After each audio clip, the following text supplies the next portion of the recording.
सरकार की टोकन प्रणाली अन्नदाताओं को रास नहीं आ रही है। रोहतक में अनाज मंडी में किसानों को एक बार में सिर्फ 40 क्विंटल फसल लाने की ही अनुमति है। इससे किसानों का बार बार मंडी के चक्कर लगाने पड़ रहे हैं। बता दें कि लॉकडाउन के चलते किसानों को फसल बेचने से पहले मेरी फसल मेरा ब्यौरा पोर्टल पर रजिस्ट्रेशन कराना पड़ता है। उसके बाद उन्हें फसल बेचने के लिए एक तारीख और समय दिया जाता है। फोन और मैसेज कर किसानों को मंडी में बुलाया जाता है और सबसे बड़ी परेशानी ये है कि किसानों पर फसल बेचने के लिए एक बंदिश लगा दी गई है। एक बार में सिर्फ 40 क्विंटल फसल लाने की ही अनुमति दी जाती है, जिससे किसानों को काफी दिक्कतों का सामना करना पड़ रहा है। क्या नाम है? नरेंद्र। क्या दिक्कत आ रही है मंडी में?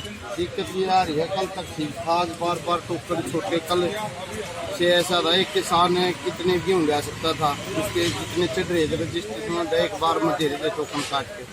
आज मेरा 200 क्विंटल लगा है, 3 बार आ लिया मैं यहाँ। हाँ, बार बार परेशान कर रहे हैं। क्या कह रहे हैं? ये कहें तो दोबारा से आना, एक आज 100 क्विंटल से ऊपर का नहीं काट रहे एक बार में। अच्छा, रजिस्ट्रेशन करवाया था? बिल्कुल करवा रखा है। और जिनका रजिस्ट्रेशन नहीं होगा? जिनका रजिस्ट्रेशन उसका कोई आप तो जो 100 किसान आ रहे हैं, ठीक है? ये किसान तो ठीक है दोस्तों, लेकिन ये बार बार जो एक बार में किसान को एक बार में टोकन दे, तो यहाँ बेचने में कोई दिक्कत तो नहीं है ना? बेचने में कोई दिक्कत नहीं। सर, किसानों के लिए क्या व्यवस्थाएं हैं और कितना गेहूं आ रहा है? देखिए, किसानों के लिए हमने सरकार की हिदायत अनुसार गेट पे ही सैनिटाइज़र और मास्क, जो भी किसान आ रहा है उनको मास्क दिए जा रहे हैं और उनको सैनिटाइज किया जा रहा है, और अंदर बिजली पानी की संपूर्ण व्यवस्था है। एक दिन पहले ही मैसेज चला जाता है किसानों के पास। पक्की मंडी में 100 किसानों को बुलाया जा रहा है, कच्ची मंडियों में 50 किसानों को बुलाया जा रहा है। अभी तक वो इस प्रकार की कोई भी हमारे पास कोई समस्या नहीं आई है।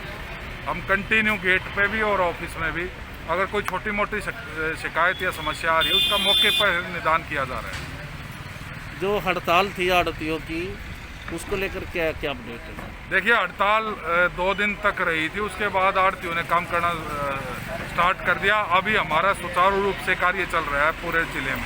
पूरे आड़ती काम कर रहे हैं? जी, पूरे लगभग पूरे आड़ती काम कर रहे हैं। जिन्होंने पिछले साल काम किया था उससे ज़्यादा ही कुछ आड़ती ज़्यादा काम कर रहे हैं।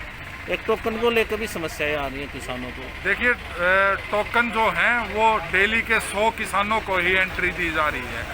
तो उसमें जैसे जैसे किसान आ रहे हैं, हम उनके माल के हिसाब से, गेहूं के हिसाब से तौल कर रहे हैं, टोकन दे रहे हैं। जैसे मान लीजिए अभी एक ट्रॉली आई, उसका दे दिया, फिर उनकी 2 ट्रॉली फिर बाद में आ रही, तो फिर बाद में 2 ट्रॉली का फिर दोबारा दे रहे हैं। एक बारी में इकट्ठा नहीं दे सकते, वो पॉसिबल भी नहीं है। मंडी सचिव दीपक का कहना है कि किसानों को एक बार में ही फसल लाने की अनुमति नहीं दे सकते, क्योंकि ये किसी भी हालत में मुमकिन नहीं है। बहरहाल, एक तरफ सरकार लगातार दावे कर रही है किसानों को किसी भी प्रकार की परेशानी नहीं आने दी जाएगी, वहीं दूसरी तरफ किसानों को अपनी फसल बेचने के लिए बंदिशें लगा दी गई हैं। बार बार मंडी में आने से न केवल वो परेशान हो रही हैं, बल्कि ट्रांसपोर्ट का खर्चा भी लग रहा है। रोहतक से दीपक भारद्वाज, पंजाब केसरी टीवी।